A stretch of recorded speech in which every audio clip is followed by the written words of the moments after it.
Rain poured gently over the tin rooftops as thunder rolled in the distance. In the dim courtyard stood Kwame, motionless, his eyes dark with thought. The echoes of her voice still rang in his mind, slicing through the quiet like a blade. Your mother, she's nothing but a burden, a woman without dignity. Those words had come from Amma, the woman he once thought he would marry. At that moment, something inside him broke. Not his love, not his patience, but his silence turned into something else. A lesson. Kwame had always believed in quiet strength. Raised by Mama Abina, a strong and respected woman in their small African town, he had learned that humility was not weakness, was power restrained. Mama Abina sold vegetables in the market, known for her honesty and wisdom. Her life was simple, but her values were deep. She had poured every ounce of her energy into making her son a man of dignity. When Kwame met Amma in university, he saw in her the same fire he admired in his mother. Amma was intelligent, ambitious, and spoke with a confidence that demanded attention. She was everything he thought he wanted, but love, as he would learn, tests not what you desire, but what you value. Their relationship had been full of laughter and dreams. They spoke of building a future, of owning a home, of making their mothers proud. But as Amma's success grew, so did her pride. She began to see herself as different from the people Kwame came from. The first cracks appeared when she began correcting Mama Abina's mannerisms, dismissing her as too traditional. Kwame ignored it, believing love could smooth out the rough edges. But one afternoon, everything changed. It was a quiet Saturday. Mama Abina arrived at their house unexpectedly, carrying food she had cooked for them. Amma was on a phone call, pacing back and forth, discussing some business deal. She barely acknowledged the older woman's presence. When Mama Abina gently reminded her to greet properly, Amma snapped. "You can't teach me manners," she said sharply. "Maybe you didn't raise your son well enough." The words landed like stones thrown at the very heart of respect. Mama Abina froze. Kwame stood still, disbelief washing over him. The silence that followed was heavier than any argument. Without another word, Mama Abina placed the food on the table and walked away quietly. Amma, with a half-smile, muttered, "Some people never learn their place." Kwame's voice was low, calm, and chillingly steady. "AMA," he said. "From today, my silence will teach you what words can't." She laughed, thinking he was just being dramatic. But she didn't realize that his silence was not weakness, it was judgment. From that day, he withdrew completely. He stopped explaining himself. He stopped defending his mother. Instead, he started planning something she would never expect, a justice that had nothing to do with revenge. For weeks, Kwame focused on his mother. He spent his mornings helping her in the market, learning the rhythm of her trade, the language of resilience she had spoken all her life. He noticed how she smiled at every customer, even the rude ones. How she gave discounts to the struggling mothers. How she never spoke ill of anyone. Watching her, he realized something profound: true strength never needed to announce itself, just endured. Inspired, Kwame decided to expand his mother's business. He used his savings to buy extra stock, redesigned her shop, and even hired 2 helpers. Word spread quickly across town. Mama Abina's stall had become the biggest and most organized in the market. People started calling her Madam Market, and every morning she thanked her son quietly, knowing his heart carried no bitterness. Amma began hearing whispers about their success from mutual friends. "Have you seen Kwame lately? His mother's business is thriving." They spoke with admiration, and Amma forced a smile each time, pretending not to care. But jealousy grew like a shadow she couldn't escape. One evening, unable to hold her pride, she drove to the market to see for herself. She found Kwame there, arranging goods neatly, laughing with children, his mother beside him with quiet grace. The sight unsettled her. There was something peaceful about him, something she couldn't understand. When the crowd dispersed, she approached him. "Kwame," she began softly. "So this is what you've been doing?" He nodded. "Yes," he said simply. building what truly matters. She frowned. You're really choosing her over me? Kwame looked at her for a long moment, then replied, I'm choosing respect over pride. His voice was calm, but his words were a mirror reflecting everything she had lost. Ama's heart sank. She realized that in her arrogance, she had insulted the very woman who shaped the man she claimed to love. Days turned into weeks, and guilt began to consume her. She tried to apologize to Mama Abina, but the older woman only smiled gently and said, Respect isn't something you demand, my daughter. Something you give, and it finds its way back. Those words struck deeper than any punishment could. Ama began changing. Quietly, humbly. She started helping other women in the market, learning to listen, to serve, to unlearn her pride. Each day she found pieces of herself she didn't know were missing. Kwame, though distant, noticed the change. He didn't say anything. He didn't need to. His silence had already done its work, had spoken louder than his anger ever could. What he wanted wasn't revenge. It was restoration. He wanted her to see the power of dignity, the justice that came not from shouting, but from growing. Weeks later, when Mama Abina's new grocery shop officially opened, May came too. Not as Kwame's fiancée, but as a humble guest. She helped organize the event, greeted customers, and served refreshments with a genuine smile. When she approached Mama Abina, she bowed slightly and whispered, I was wrong. Mama Abina touched her shoulder kindly.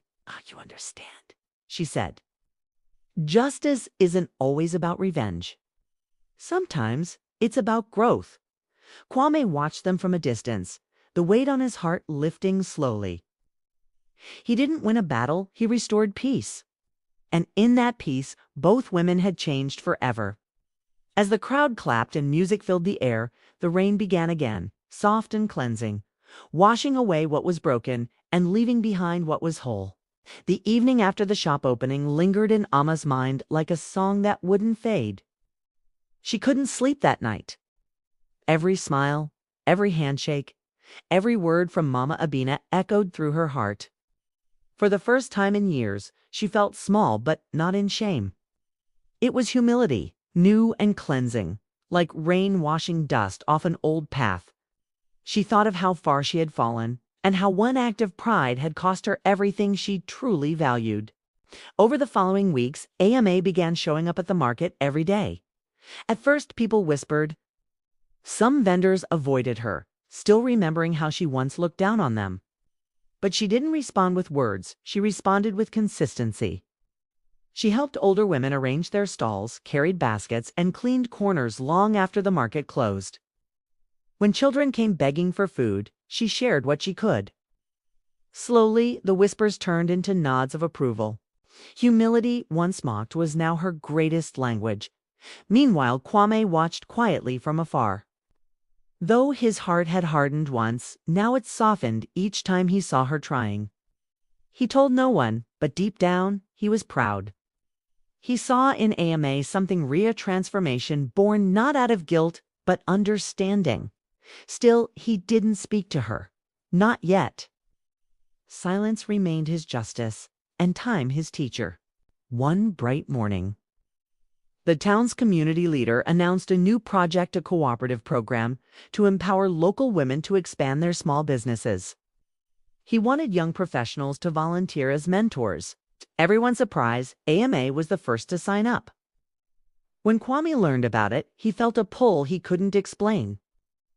He, too, joined the initiative, representing his mother's now thriving shop. Fate, it seemed, was ready for their next meeting. Their reunion happened not with dramatic music or tears, but with quiet grace. At the first meeting, Ama stood before the group, sharing her new vision. Her voice was softer, her tone thoughtful. We often think success makes us powerful, she said, but sometimes it makes us blind. True power is how you treat people when no one is watching. Kwame listened silently, the same way he had once punished her with silence. But this time his silence was admiration. As the weeks passed, the project grew. Kwame and AMA worked side by side, guiding local women through business training. Their teamwork was efficient but polite, professional but distant. Yet every time their eyes met, there was something unspoken, a recognition of shared growth. Mama Abina often watched from her store doorway, smiling knowingly. She had forgiven long ago, but she wanted both of them to reach that peace on their own. One afternoon, during a training session, heavy rain started suddenly. The group scattered under shelter. Ama slipped on the wet ground, and Kwame instinctively reached out, catching her before she fell. For a moment, time stilled.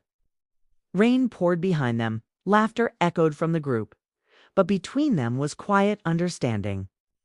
She whispered, "Thank you." He nodded. "You don't need to thank me. You've already done what matters, you changed." That evening, they stayed behind to clean up. The smell of wet earth filled the air. Ama finally spoke what she had carried for months. "Kwame," she said softly, "I was cruel. I thought respect belonged to education or money, but your mother. She showed me it belongs to heart."